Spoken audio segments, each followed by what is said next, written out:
Are you doing street photography wrong?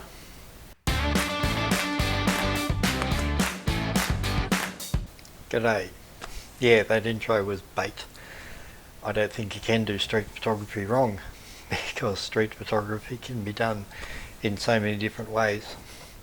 There might be ways you're comfortable with and ways you're not comfortable with, but I don't think there's any way it can be wrong. A lot of people put up YouTube's the perfect street photography lens. Oh, look. Well, you can do it with something like this or something like that. Doesn't matter. It's what you want to use to take the sort of shots you want. So today I'm going to look at some street photography stuff I did. It's a bit different than what I would normally do. Last time I went into Melbourne, I was using the little TT Artisan 25mm f2 and had a lot of fun in Melbourne doing street photography with that. And while I was there, I decided to do a bit of shake and bake. Now, if you don't know what shake and bake is, intentional camera movement, which sounds very sterile and scientific. So I prefer the shake and bake. You shake your camera and you bake it with a bit of post-processing. So I mixed a bit of shake and bake street photography in with my normal stuff and got some photos to show you. But first up, gear. A lot of people obsess over what sort of gear is good for street.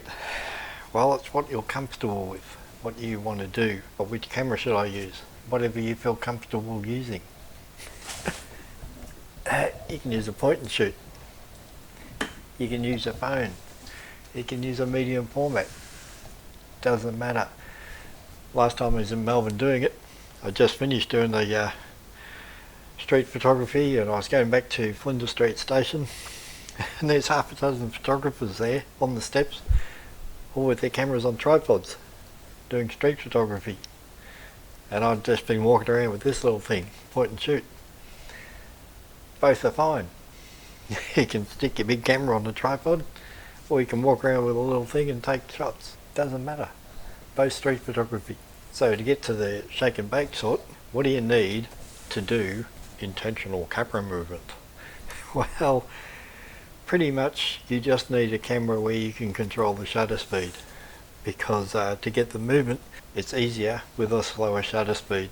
If you can get your camera around 15th of a second, 1/8 of a second, whatever, then that will help you control your camera, get a bit of movement into the shot while it's taking the photo.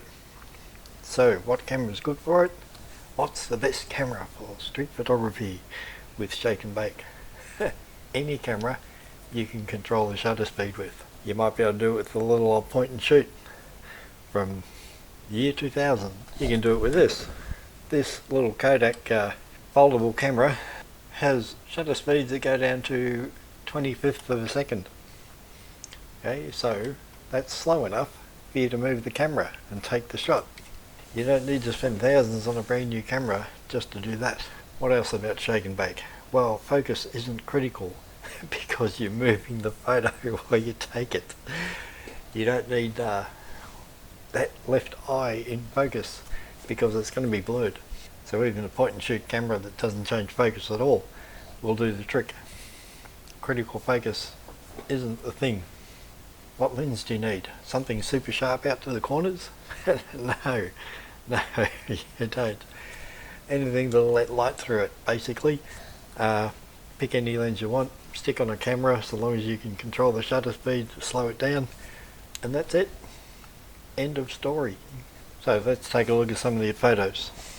First I'll start with a non-shake and bake. This one relies heavily on reflection, which isn't hard to do in the city. There's glass windows and chrome and stuff everywhere.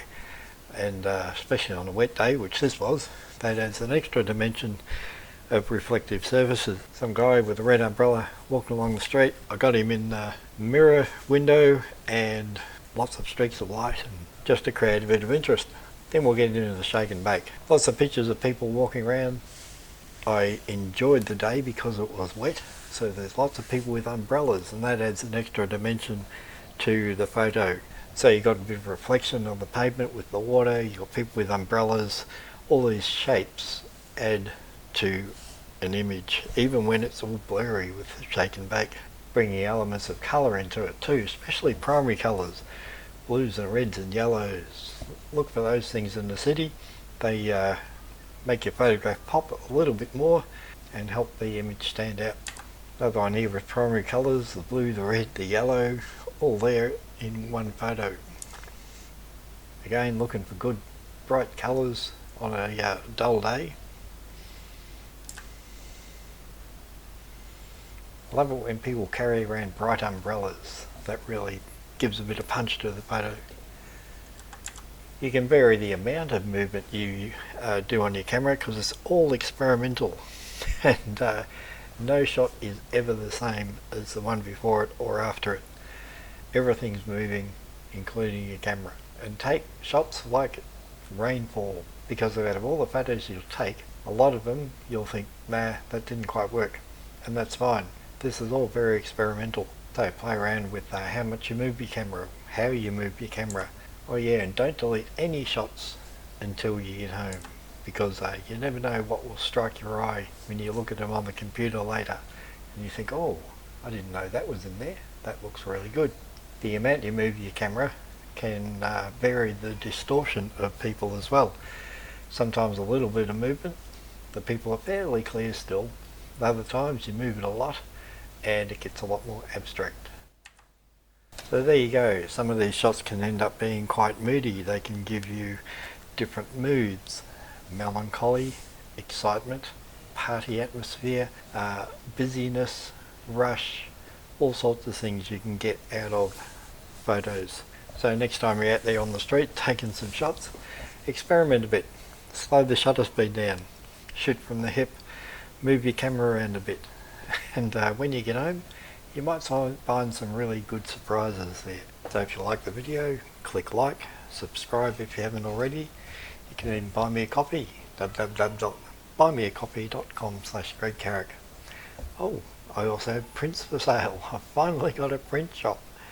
That Aussie photographer on imprint, I'll leave a link below. So check out the prints. You can buy them in all sorts of styles. Okay, whatever camera you got, pick it up, take it for a walk and have some fun. Bye.